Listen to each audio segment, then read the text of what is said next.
that you must be knowing.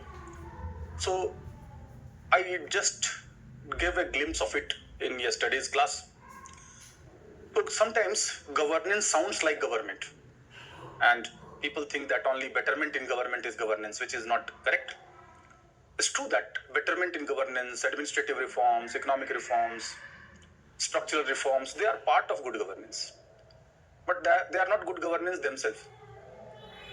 Because governance is a process which involves stakeholders approach, which involves interaction, communication, interdependence, power dependency, collaboration, communication, synchronization.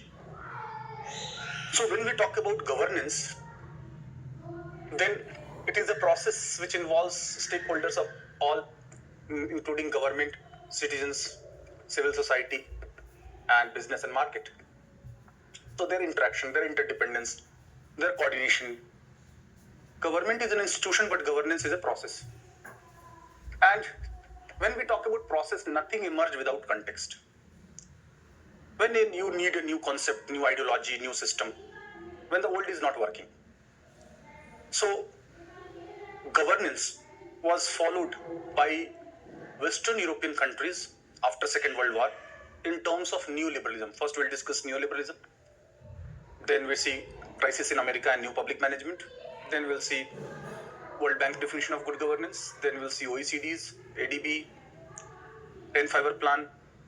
And then unless you understand the concept of governance, other nitties and gritties that this program or this policy or this portal or this e-governance or citizen charter, that will not be fruitful. So I focus a lot on that concept and theoretical underpinnings and background, which often books are missing, in my opinion, although detailings and facts are there. So process. Governance is a process which was followed as neoliberalism or libertarian approach. Neoliberalism by European countries or Western European countries to be very precise. European countries or Western European countries to be very precise. After Second World War. After Second World War. So what happened in Second World War? There was massive bombardment. The war-torn infrastructure could not be reconstructed by government alone. So the slogan given was, let's do it together. Do it together. Because government is not God. Government is having also certain limitations. All skill, wisdom, resources, capacity is not only with the government.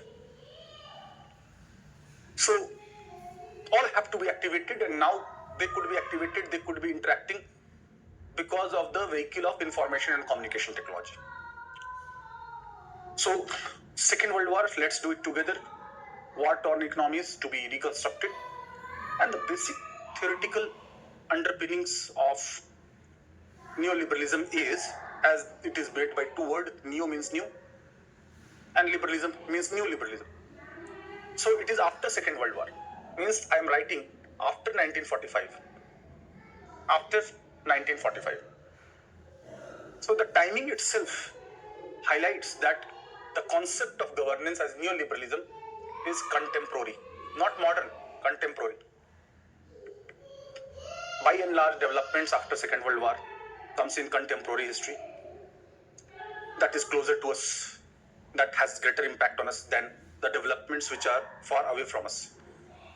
So contemporary, number one, timing must be clear, context must be clear. That Second World War led to huge destruction of infrastructure which needed to be created and which needed to be created better than before. So the concept of BBB, built back better, came itself in neoliberalism. Now it has got more popularized after 1991. But the infrastructure that Europe had before Second World War, after this destruction and reconstruction, it was much better than before. So even destruction became an opportunity, not a crisis. So governance or neoliberalism believe that every crisis must be converted into opportunity. So the basic premise of neoliberalism is, because traditionally neoliberalism or capitalism focuses on market economy, laissez-faire, Adam Smith. You might be knowing non-interventionist state, demand supply, private property, incentive system, growth, creation of assets and wealth, GDP growth, capital investment, capital creation. That is traditional liberalism, capitalism. Focus on individual liberty and freedom for innovation, initiative, enterprise, voyages, discoveries, prosperity. That has happened in modern time period. With the advent of modern time period in 14th century onwards, liberalism, capitalism started with trading capitalism, industrial capitalism, financial capitalism. That led to prosperity in Europe. Then welfare state became dominant. Now after Second World War, the things will change. Liberalism in a new format. So liberalism in new format or neoliberalism has a basic presumption that citizen to be treated as client or customer. Citizen to be treated as client or customer first. Second, government to be treated as seller. And public sphere or political sphere is to be treated as market. As in market, customers are entitled to get quality services in a time-bound manner with satisfaction. Similarly, citizens pay taxes, they cast votes, so they are entitled to get quality services and goods from government with satisfaction in a time-bound manner, in a cost-effective manner, in a proactive manner, in a responsive manner, in a accountable manner, in an inclusive manner, in a sustainable manner, in an efficient manner. That is what cost-effective, time-bound, and satisfaction. This is the root word of governance. It's not sympathy-based approach. In traditional government or monarchy, there was sympathy-based approach. Mere intentions of good intentions of rulers were enough. Now, good intentions has to be converted into good institutions for realization of those intentions. Suppose you say honesty should be there, corruption should not be there, but if you don't make Lokpal, Lokayukt, that will never be realized. So merely good intentions of rulers would not be enough. Now in governance, institutions like Niti Aayog is an institution, national institution for transforming India. Policy science.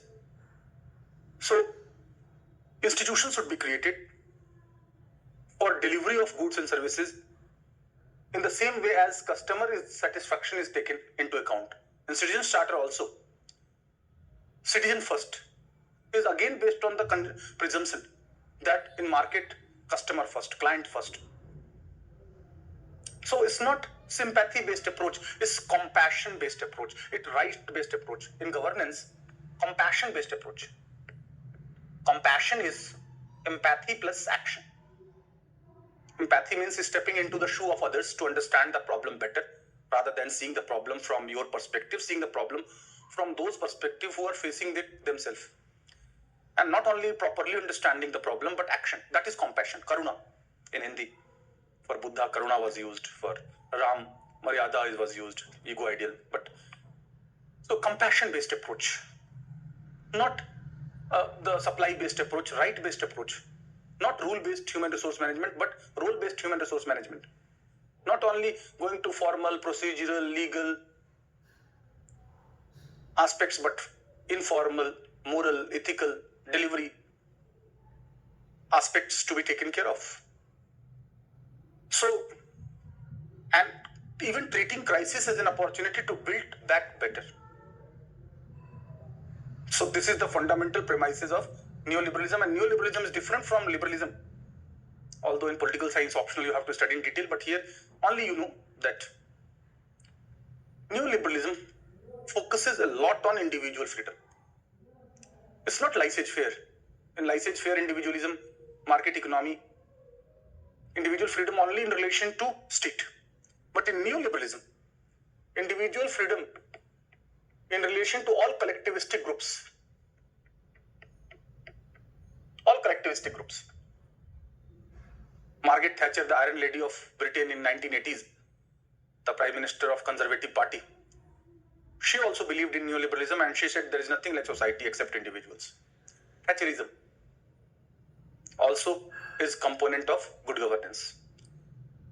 And Western countries already followed it successfully. We started following after it got vindicated and proved right and effective. So, individual freedom in relation to all collectivistic groups, not only state, government, society, groups. It says that nothing has any value unless being valued by individual. Highly individual centric. Isaiah Berlin says, means opposing enabling role of the state. Because excessive welfareism, it did not abandon welfareism, but excessive welfareism led to distortion in allocation of resources, wastage of resources. And welfareism is not abandoned, but focus is not welfareism based on community's approach, but based on individual approach. Welfareism, more importance would be given to citizen-centric administration. Citizen is individual, while welfareism is focusing on community. So citizen-centric administration. Second ARC says, citizen-centric administration is the heart of the governance. Heart means main part of the governance. So citizen-centric governance focusing on individual needs, individual skills, individual's capacity. Citizens to be treated as clients, to be customer. Citizens first. This is the basic premise of neoliberalism. There are so many other things. I will not go into that detail, like what Hayek says, what Nozick says, what Milton Friedman says, but just referring that Margaret Thatcher, Reagan, Ronald Reagan, and other neoliberals. Also, what they said, we have to know is fundamental premise that after Second World War, process, interaction of all, empowering all, and role of government in governance, minimum government, maximum governance. In governance, the role of government is first minimum, but more effective, more specialized, enterprising government, not controller, regulator government, not provider, facilitator government.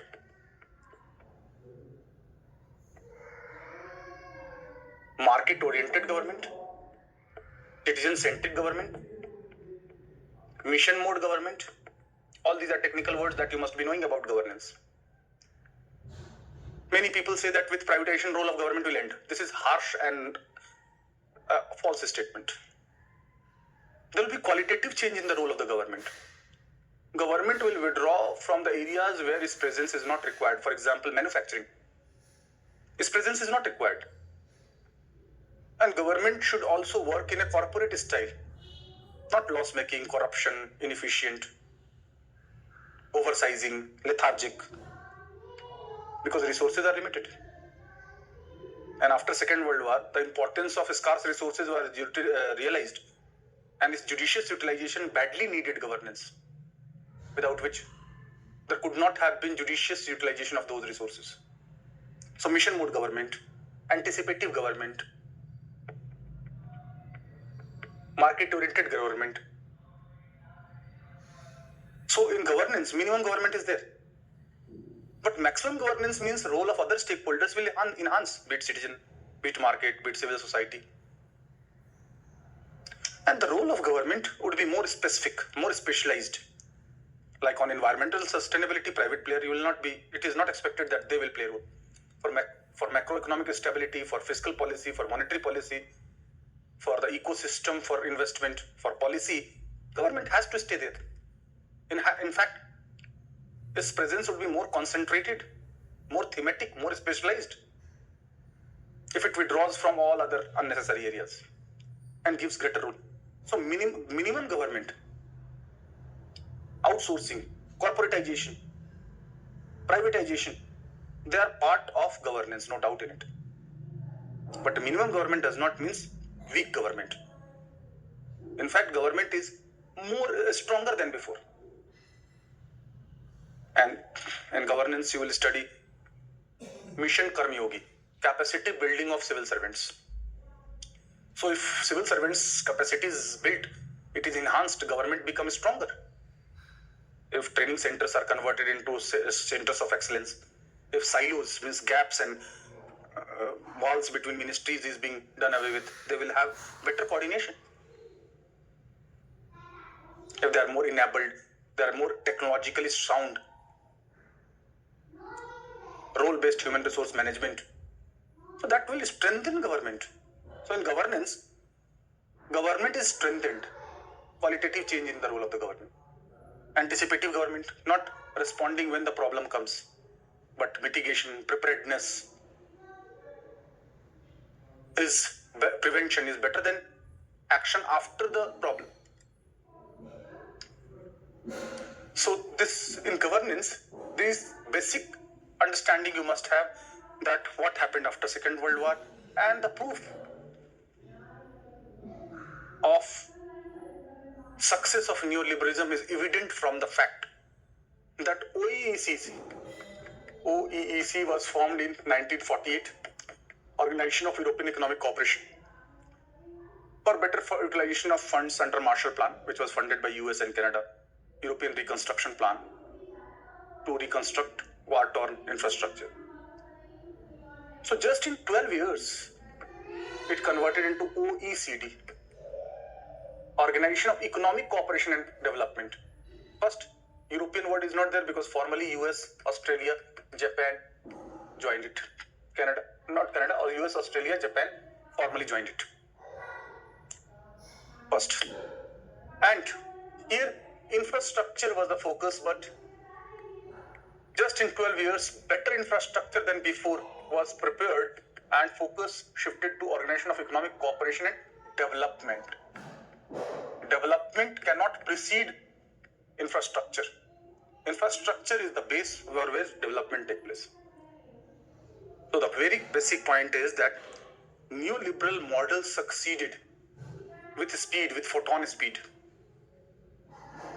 where let's do it together, where role of government had qualitative change, where the role of citizens, market, business and civil society was increased, and the result was visible. Enthused with this result, Thatcherism, Reaganism and others were also being followed. So first, it started to be followed in political sphere, because political class or political sphere anticipate the changes first, even before Adam Smith, laissez-faire mercantilism or laissez-faire individualism. In 18th century, there was Hobbes' law Rousseau. Same is the case here. Even before new public management, before public administration, it was the political sphere which was realizing its importance and following it successfully. So crisis of Second World War and the neoliberal approach and its success was there, where the role of government had qualitative change, stakeholders approach was followed. Again, when there was crisis in America, although America emerged as superpower after Second World War, no doubt in it, but its foreign policy to contain communist expansion in Southeast Asia miserably failed. Vietnam War was the prolonged war with huge collateral cost. Means American foreign policy in Vietnam failed. Vietnam War was the most unpopular war ever fought by US in its whole history. So, background of new public management. First, we have seen governance in terms of neoliberalism. Now we will see governance in terms of new public management. So whenever new is needed, when old is not working, and the old was not working in Vietnam War, number one, 1957 to 1973. 56 to 60, America had military presence. 60 to 73, it had bombardment. Those are details of IR. But failure in Vietnam War, number one. Number two, economic crisis. America has dollar hegemony, converting dollar into gold and vice versa since 1945. In 69, there was paucity of dollar and gold both. So SDR was brought, special drawing rights, and America could not convert it, and did not shoulder the responsibility. So economic crisis, slowdown was there in America, and trailing in the space program. Trailing in the space program.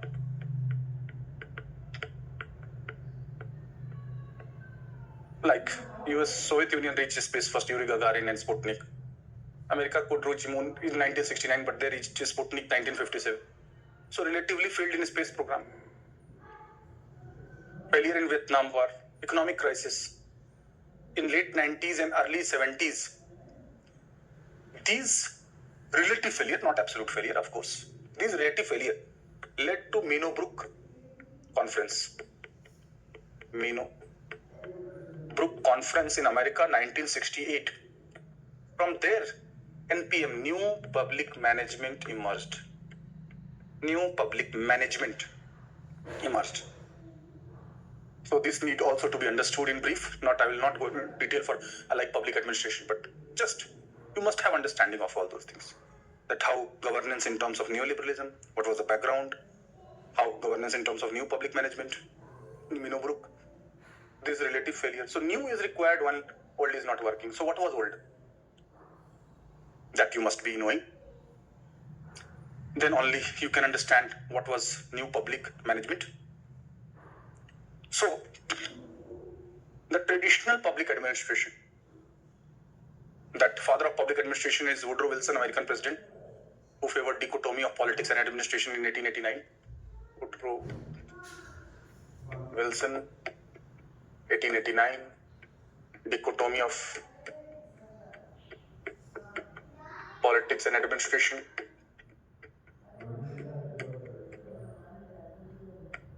And needs of administration he believed was different than that of politics, and both should be separated. So this is the traditional public administration.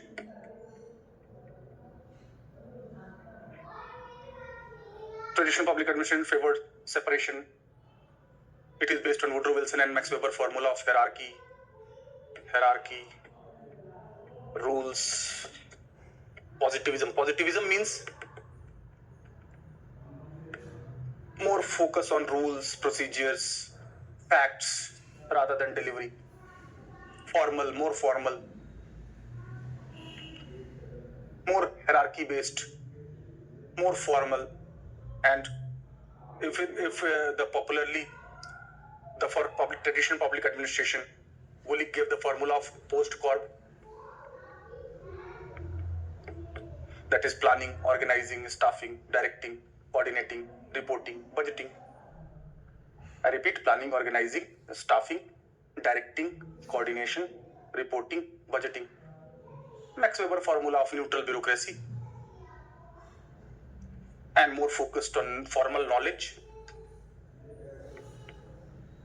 This is the traditional public administration. And public administration, administration is derived from the root word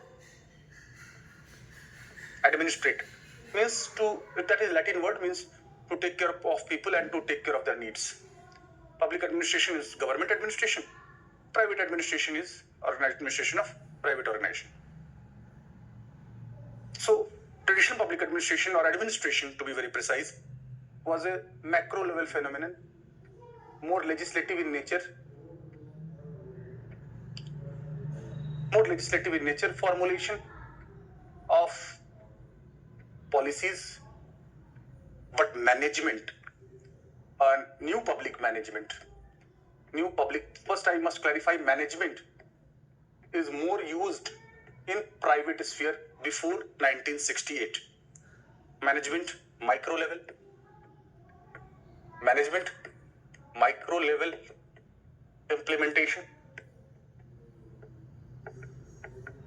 Management involves more executive in nature, more focus on day-to-day task.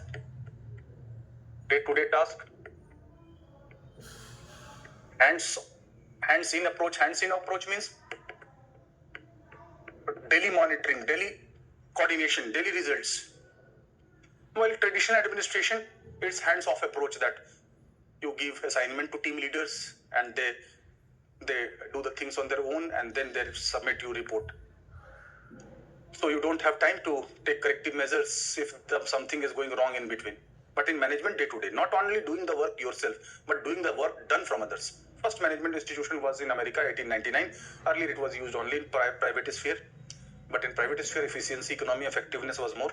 Now it has to be applied in public sphere. So new public management is different from traditional public administration.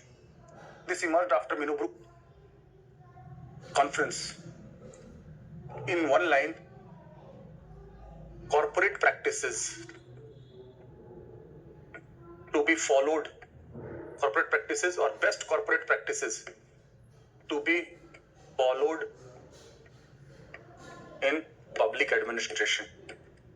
This is what new public administration.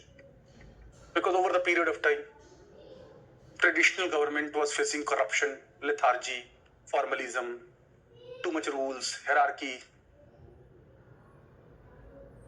poor delivery, insensitivity, elitist nature of bureaucracy. These are the reasons why America partly failed, and it has to find the ways. So whatever best corporate practices are followed means the difference between public and private administration got blurred with new public management and governance. Integrated approach. Now ministers have to work as CEOs. That you also see in Niti Aayog. Niti Aayog CEO is there. That is as per the good governance and new public management. So why those problems emerged? Why this approach did not succeed? So this focused on not knowledge but phenomenology. Experience-based applied knowledge, not only formal knowledge. Phenomenology, experience-based applied knowledge. Hannah Arendt, the great Jew lady thinker, political thinker in 20th century, also favored phenomenology. Formal knowledge or only theoretical knowledge is of no use in postmodern system or in contemporary time period. You need experience-based applied knowledge with super specialization, not only specialization. So here focus is on relevance, action. Focus is on equity. Because in America, due to capitalism, there was so much inequalities and purchasing power of the most of the people came down, and that caused recession and slowdown. So equity, anti-positivism. I'm writing it this so that all technical words you can. Anti-positivism or post-positivism. Not tied with the rules, formalism, procedures. That leads to too much delay, corruption, red tapeism. Had this approach delivered? No need for this approach.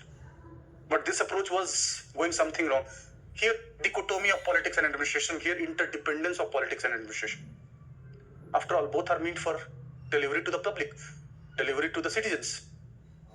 So relevance, action, equity, problem solving, crisis management, problem solving, crisis management. All these are keywords of crisis management. Keywords are more, so I'm writing extending this. Problems, phenomenology, relevance, action, equity, anti-positivism. Instead of hierarchy, cybernetic state. Have you heard? Instead of hierarchy, matrix.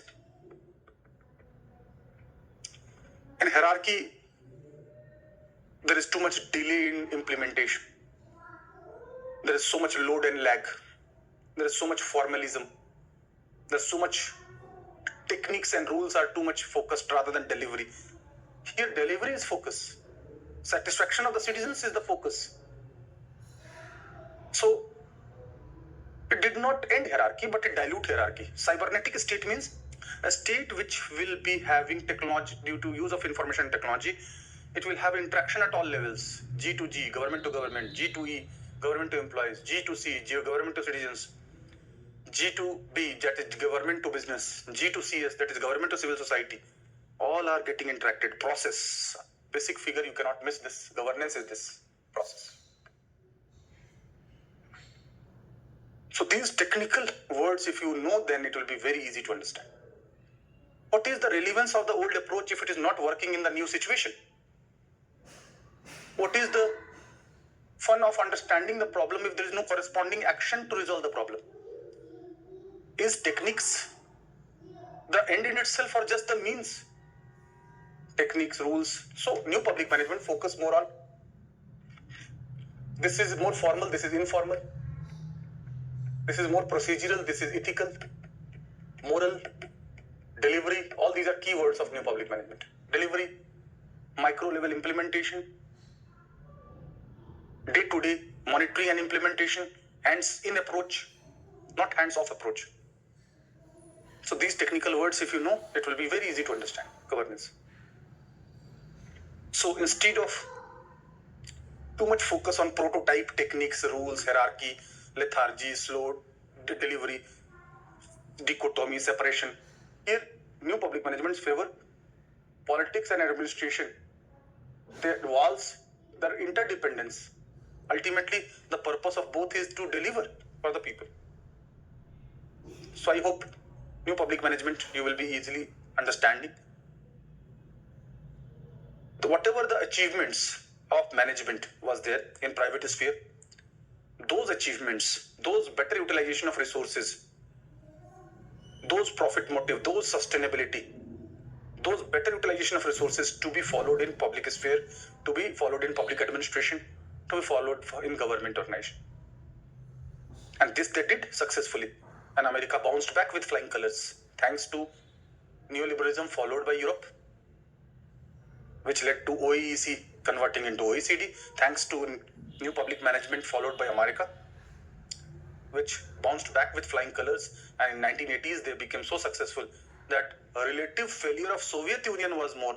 And finally, Soviet Union, based on command and control economy, based on excessive public sectors and based on excessive welfareism and based on the bureaucratization, centralization, corruption, excessive rules, hierarchy, collapsed. So that further got vindicated.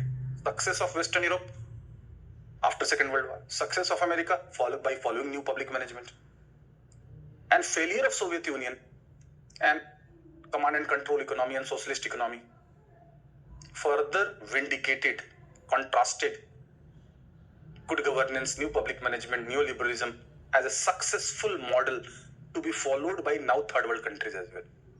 The third world countries will follow only time-tested, successful models. India also realized in 1991 either to go for reforms, either to go for neoliberalism and new public management, either to go for good governance or to collapse like Soviet Union. So we preferred the former. So I hope these things are clear. So it's not that all elements of traditional public administration have been ended. It's not like that. Its rules are not flouted and hierarchy has completely disappeared or knowledge is playing no role. It's not like that. Or bureaucracy and political sphere has been merged. No. Here, by diluting those elements which were impeding growth, now focus more on ethical, moral, informal, delivery, efficiency, economy, effectiveness, sustainability, growth, prosperity, ending corruption, ending lethargy, following best corporate practices, and vice versa. It's a two-way process. When we talk about process, it's not a one-way process. That only government to follow corporate practice. Corporates also to be given certain social responsibility. Like in India, CSR is there, corporate social responsibility. 2% of the book profit, they have to go for philanthropic work. So corporates must also shoulder the social responsibility. Government alone cannot do it. Let's do it together. So I hope there is clarity on neoliberalism first, second on new public management, and third on the formal definition of good governance. Again in 1989. Now come to the third world. First we started concept of governance as neoliberalism in Western Europe, then in America, then third world countries. World Bank gave loan to sub-Saharan region. As you know, World Bank is an international financial institution which gives financial assistance, technical assistance, and surveillance to its members. Sub-Saharan region of Africa, quite backward. So it sought and got loan from World Bank. But all financial assistance and loan went in vain. Then World Bank constituted a team for inquiry. And inquiry found that poor governance siphoned the financial assistance. And World Bank for the first time said that greater institutional reforms for more efficient and effective public sector as governance. For the first time, elementary definition it gave. Better institutional reforms for more efficient and effective public agencies. So here elementary concept of governance was given: institutional reforms. In other words, funds were there, financial capital was there, but guarantee for success of financial capital is sound institutions coupled with social capital, which was lacking in sub-Saharan region. So that went in vain. Now World Bank became more systematic. Not only World Bank, IMF and other financial institutions. Now they've made governance a precondition for their assistance. So after 1989, governance is not desirable, it is necessity. If you want any financial, technical or surveillance assistance of the IMF, World Bank, ADB and other financial institutions, you have to follow governance. And World Bank finally defined governance in 1992. In the document, Governance and Development. Governance is the means and development is the end. And World Bank highlighted 3 elements of governance. I must highlight that. I'm making this to ensure that the things are not getting blurred or mingled with other. So 3 elements. First, form of government based on welfare of people and preferably liberal democracy. First, because 1991 witnessed triumph of liberal democracy, collapse of Soviet brand of socialism.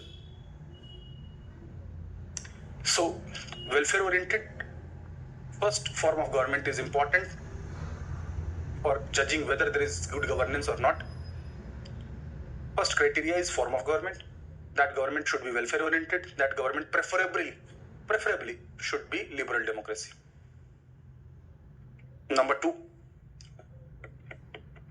Second element for good governance, according to the definition of World Bank, is power to judiciously utilize socio-economic resources for country's development. Power to judiciously utilize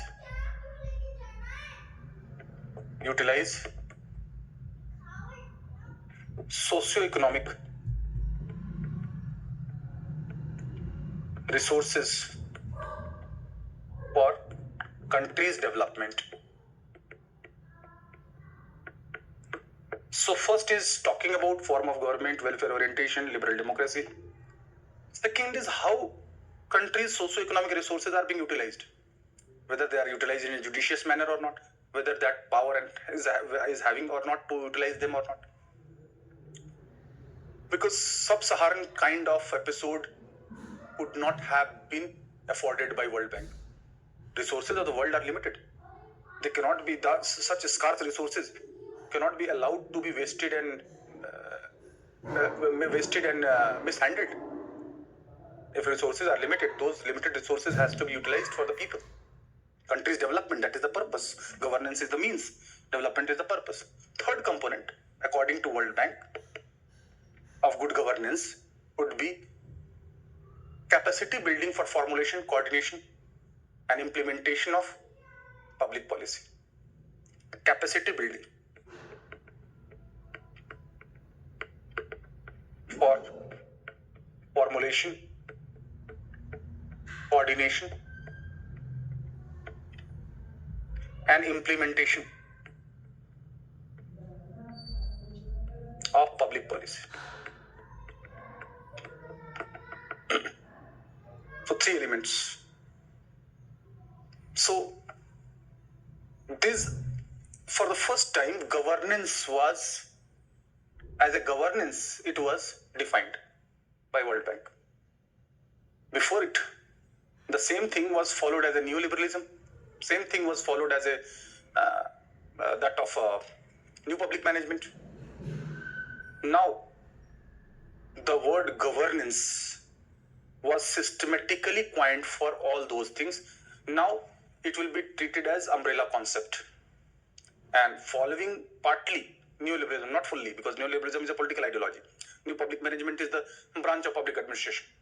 So they would be partly following them would be good governance or governance. Many students ask that if governance is itself value-laden term, why you need to apply good? Even if you say governance, it is value-laden thing. But when you apply governance mainly in political and administrative sphere, it is called good governance. When you apply mainly in to regulate the civil society, it is civic governance. When you apply it in corporate sphere or economic sphere, corporate governance, in environmental sphere, environmental governance, and in global sphere, global governance. So only that is the thing. Otherwise, governance itself is a value-laden, positive, progressive concept with FT praise: fair, transparent, proactive, responsive, accountable, inclusive, sustainable, efficient, time-bound, cost-effective, with satisfaction. These are the key words of the governance. This you cannot forget. You cannot afford to forget. Merely setting priorities or delivery of goods and services, not governance.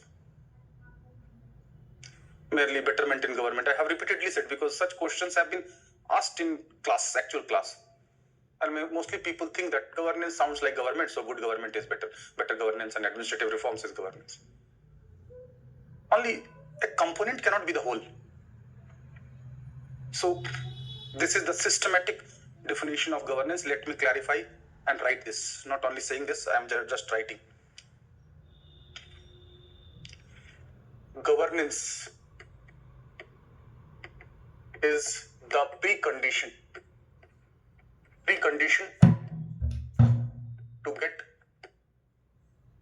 assistance. Assistance means financial, technical, and surveillance assistance from international financial institutions like IMF, World Bank, OECD, ADB, Asian Development Bank, formed in 1966, headquarter Manila.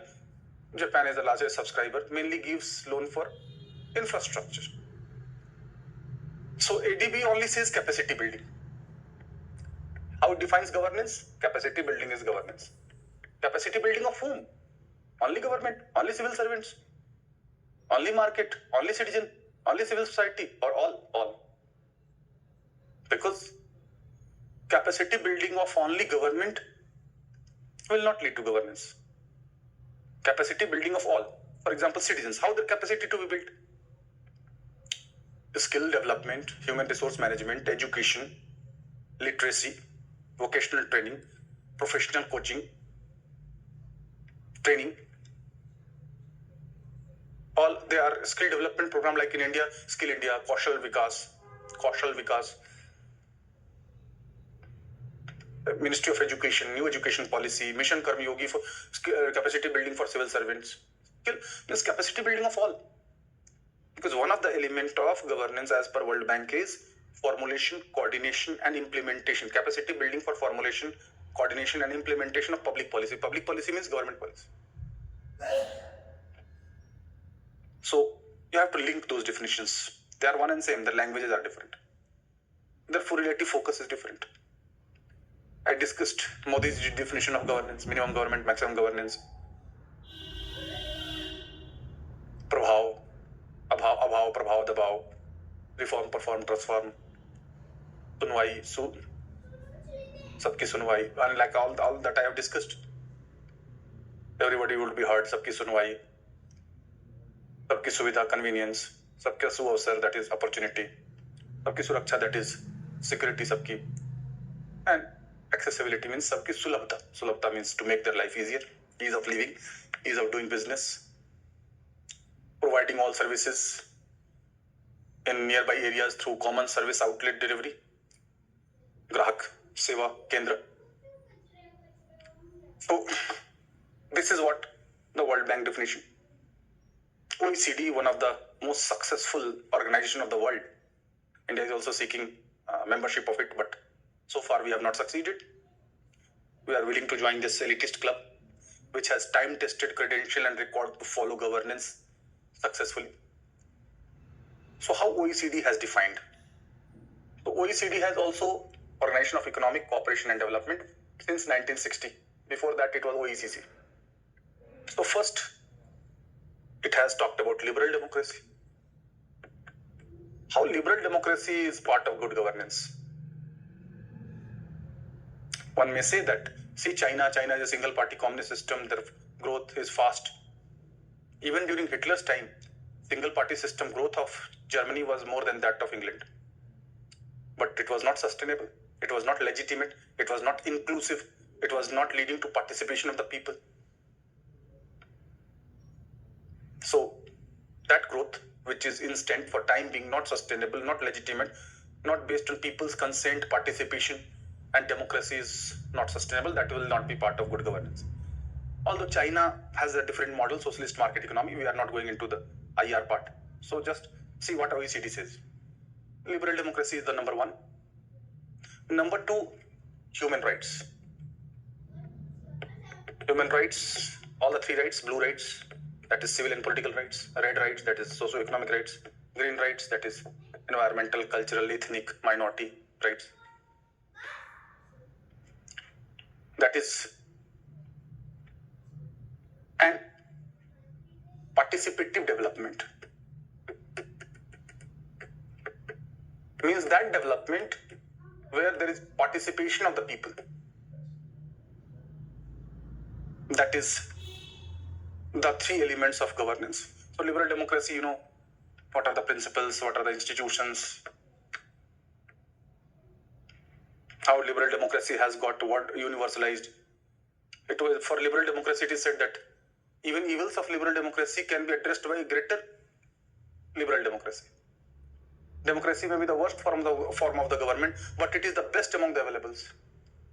It has two unique weapons which is not there with others, like accountability and weapon of public opinion. We proudly claim we are largest democracy of the world now. In G20 slogan, you will be seeing India is the mother of democracies. So that is all part of our power as a soft claim and soft power as well as good governance. So even if formally democracy is there, like in Pakistan also democracy was there, but military coup, no participation of the people, no right to information, no good governance, no transparency, no pact. UN started pact program on accountability and transparency way back in 1947. So accountability and transparency must be there. So this is OECD's definition. Now I just end the definition because we have to go for other topics. So the definition given by 10th Five-Year Plan.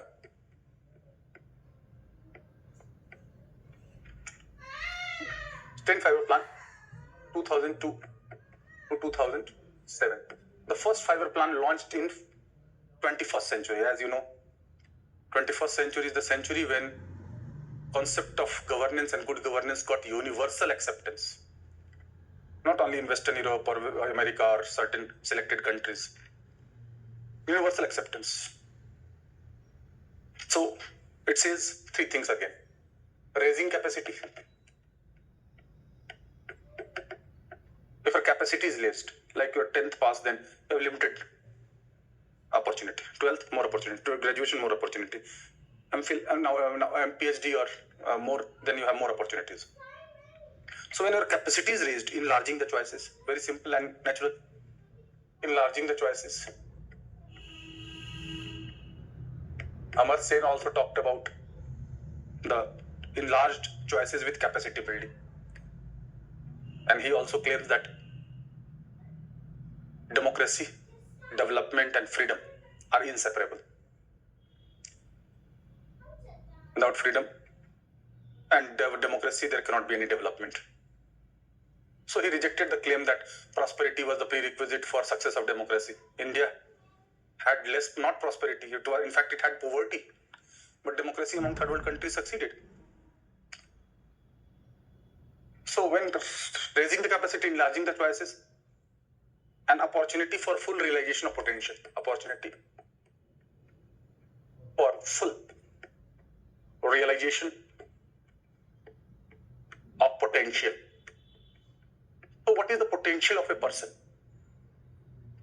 Before Management Institution 1899, in most of the parts of the world, it was being believed that potential, capacity, or virtues or qualities, they are inbuilt and they are by birth, and you can see the quality of the people right from their birth and you can anticipate.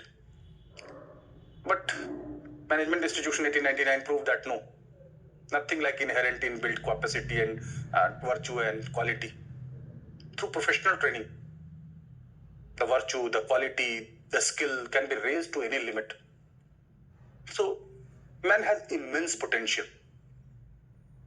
His potential is being untapped so far. But that opportunity will be possible only for realization of full potential only when these are there. Like you might be seeing one individual changing the whole pattern of the world, whether it's science and technology, whether it's politics, whether it's administration. So that is due to enhanced capacity and choices and that of opportunity. That is the definition of 10th Five-Year Plan. Rio de Janeiro, because that is also for Third Summit, 1992, said that sustainable development through community participation. Development through community participation.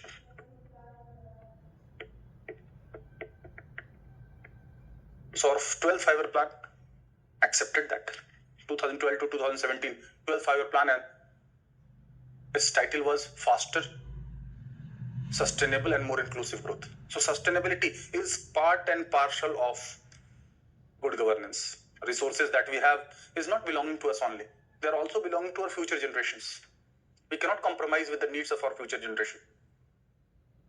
In Johannesburg Summit, Kofi Annan in 2002 talked about we have preservation of water, energy, health, agriculture, and biodiversity. They are key for sustaining our life on Earth. So sustainable development. Development is one of the most debated issue in the world. It's not only financial cost of development, social cost of development, environmental cost of development, development with legitimacy, development with community participation. Development has a social movement. So not only economic development, but political development, social development, cultural development, development of political culture, healthy political culture, democracy. Good governance is the culmination of that political development, as I said earlier. So that Rio de Janeiro said, incidentally, our 8th Five-Year Plan, which was launched in 1992, inspired from it, said that development should be the social movement. All are saying the same thing. Their languages are different. You must know those different languages because you cannot substantiate your answer unless you, with certainty, fix who is saying this or which organization is saying, which has worldwide acceptance and worldwide credibility. So, development should be the social movement. Incidentally, it was precisely 1992 in which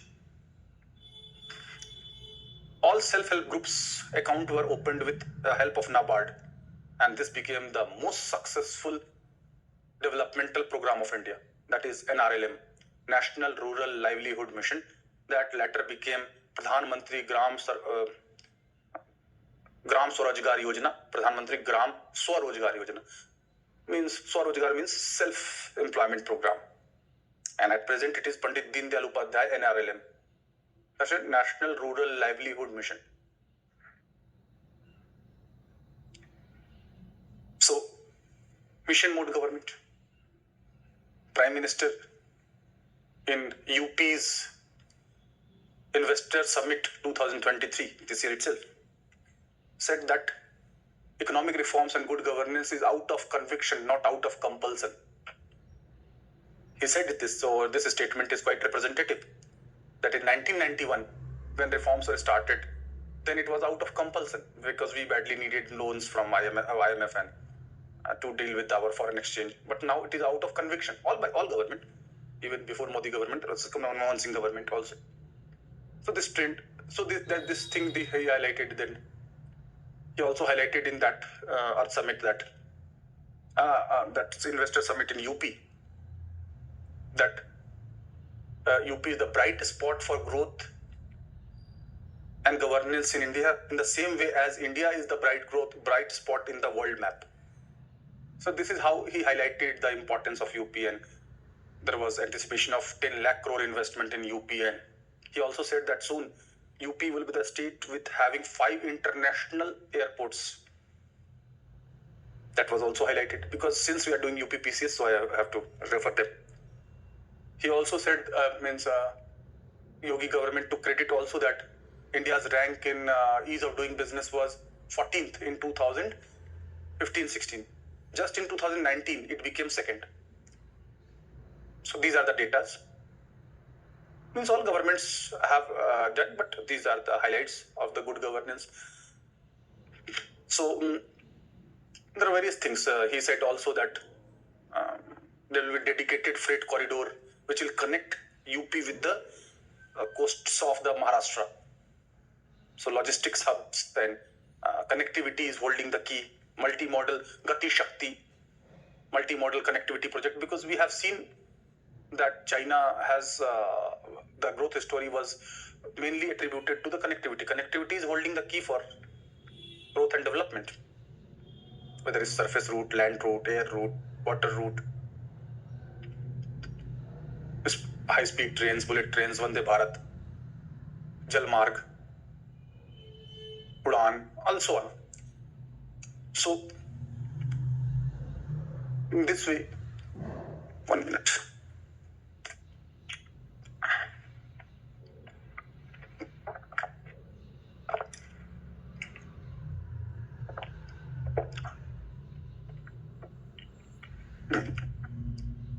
In UP itself, we have seen district good governance index has been followed for all 75 districts of UP for relative performance ranking and position.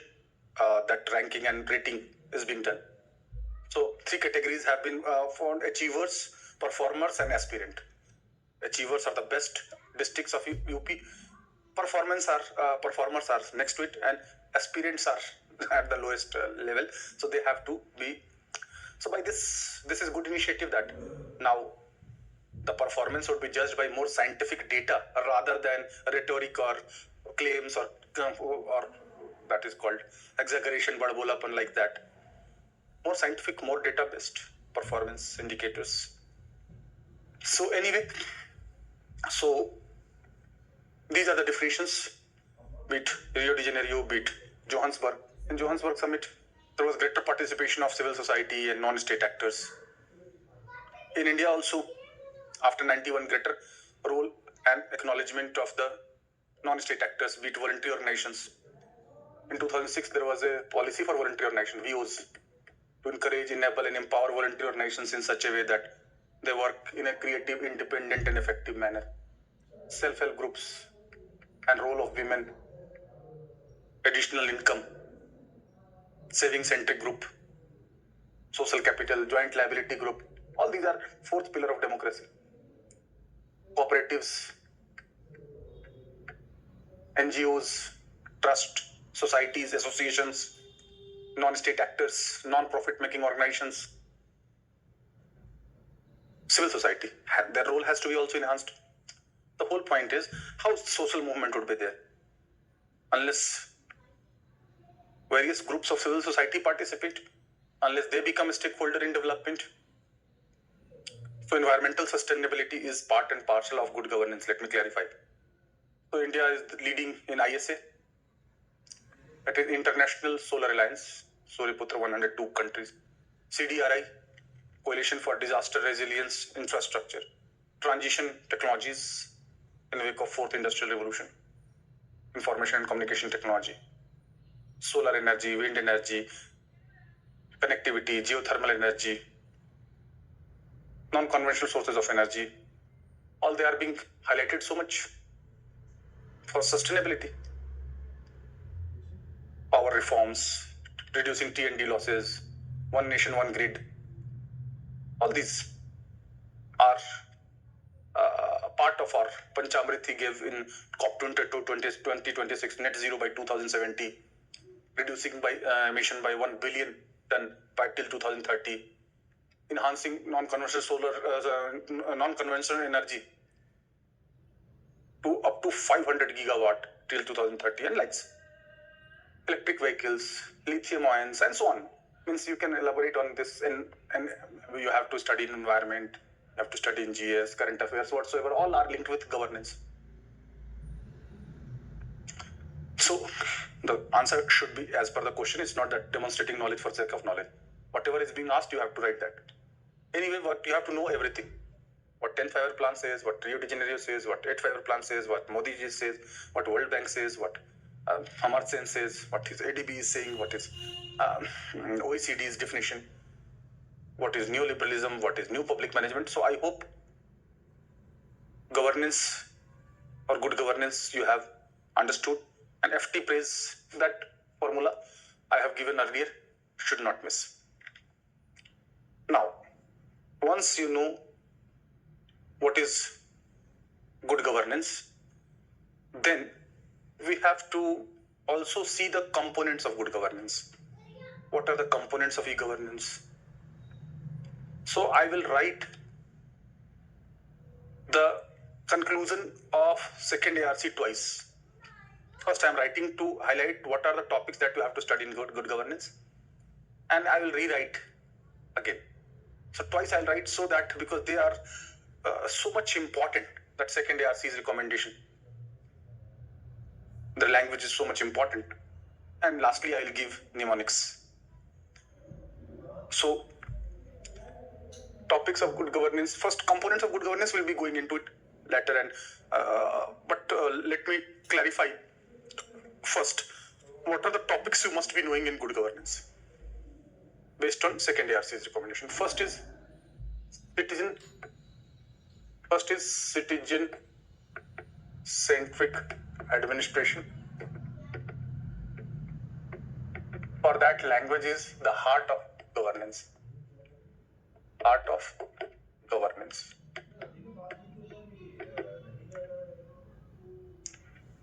Citizen-centric, citizen first, citizen as a customer, citizen as a client, citizen-centric administration, not only community, not only welfare-oriented, citizen-centric.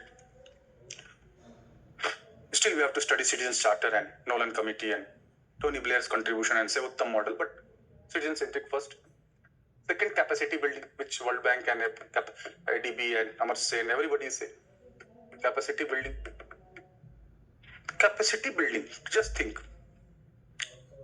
Most of the conflicts in society is because our capacity is less, our aspirations are more. If the mismatch or gap between capacity and aspiration is bridged, then there will be no trick, or there will be no unlawful or unethical method to be used by any person. Because by legitimate capacity and by means, you will be getting your goals achieved. So no need to go for such illegal or unethical or those tricks. So capacity building helps in resolving conflicts. to resolve conflicts.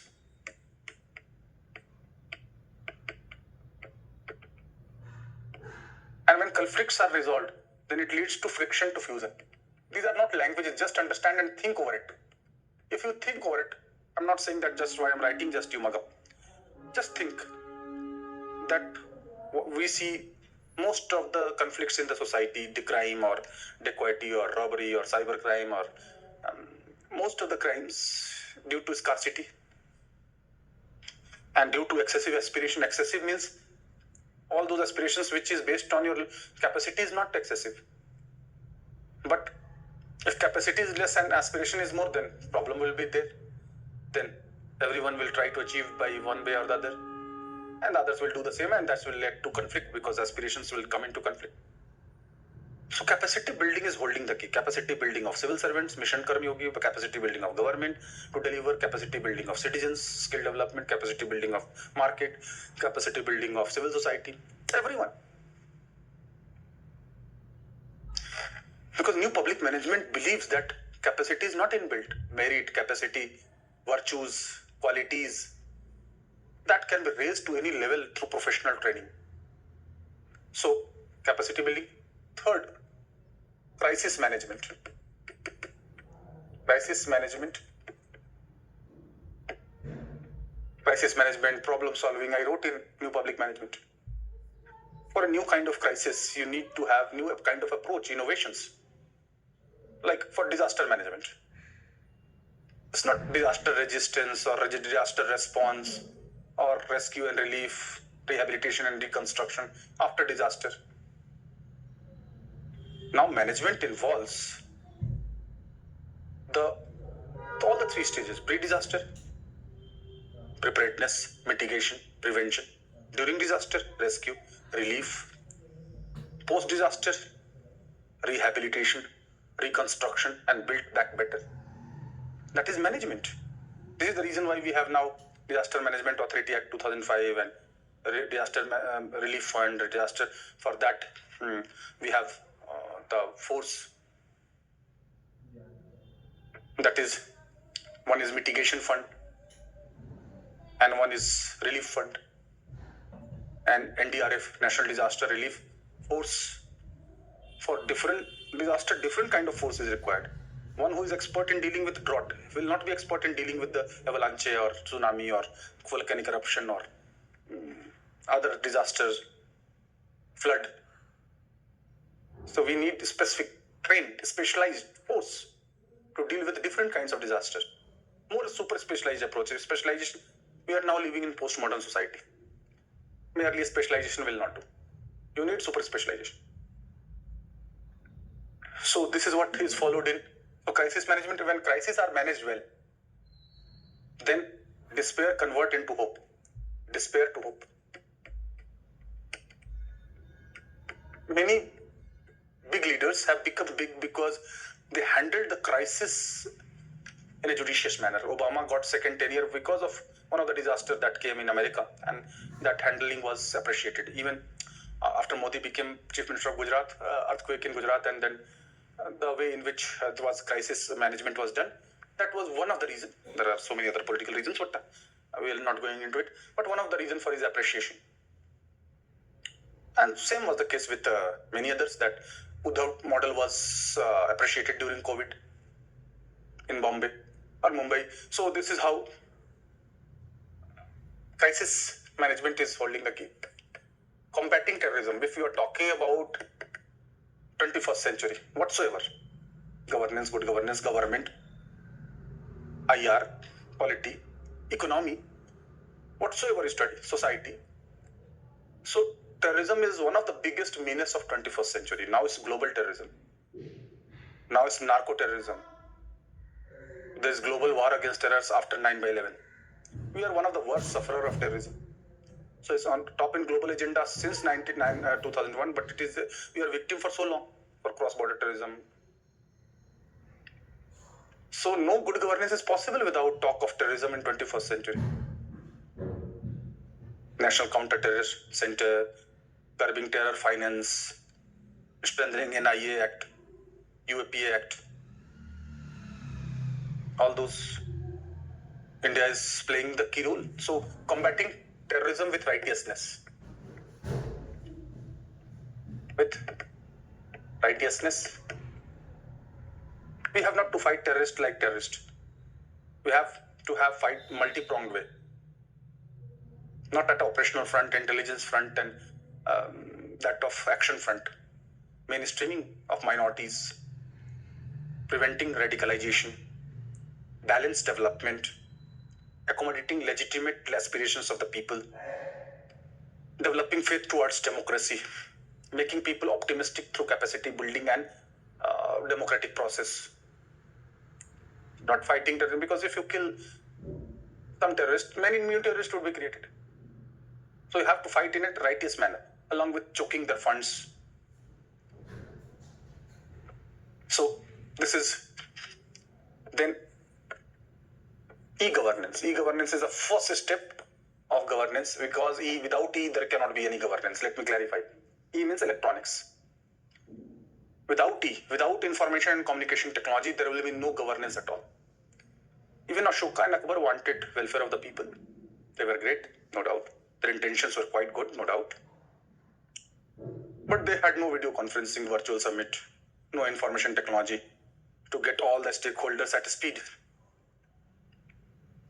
What to talk of Ashoka? Even in India, before launch of NSET 2C, formally, although Department of Electronics was created in 1970, and National Informatics Center and DiskNet were also there in 1980s, and NICNet were there. But before NSET 2C, there was no visible IT revolution in India. After NSET 2C, 1995, we can perceive gradually computers, later internet, email, more connectivity, ease of living. Now, in your mobile, E is there. DigiLocker is there. Abha, Ayushman Bharat card is there. Your all records are being kept in digital format. Invoices are there. Everything. UPI is there. Paytm is there. Whether it's payment, mobile banking is there. Umang, unified mobile application for new age governance. Everything is through mobile. Payment of bill, receiving of services, ordering anything from Amazon, Flipkart, or others products and services that you are getting, mobile banking, services you are getting from government, everything is in mobile now. Ease of doing business. You need not to even visit centers. In Delhi, transport department now is not, means there is no person in transport department. But in Delhi, we are more talking about UP. In UP, Vidhan Sabha is the first Vidhan Sabha where the proceedings of Vidhan Sabha has been completely digital and paperless. It is the first Vidhan Sabha.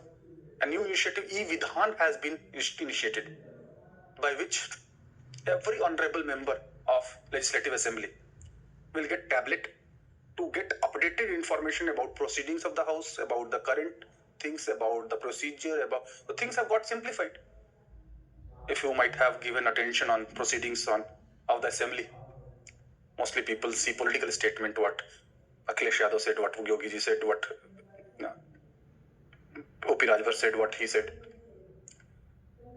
But just see that every MLA will have the tablets and they will be watching the things. The things are more predictable, written. Every time a speaker need not to give instruction. There were days in 90s when in UP Assembly there was pandemonium and mics were broken and people were fighting with each other and bloodshed was there in Assembly, lawmakers.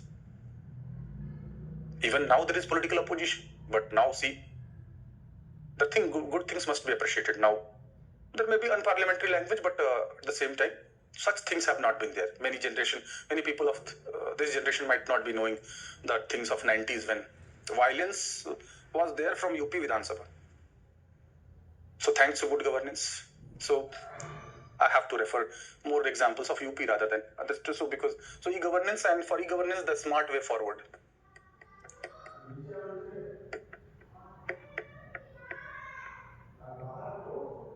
E is the means, governance is the end. Smart means simple, moral, accountable, responsive, transparent. Without no governance is possible. Information and communication technology. That is making it process interdependence, communication, coordination, collaboration, power dependency, synchronization, acting in concert, teamwork, bridging communication gap, acting in sync, all stakeholders. And the slogan of e-governance is think big, start small, scale fast. That is the slogan.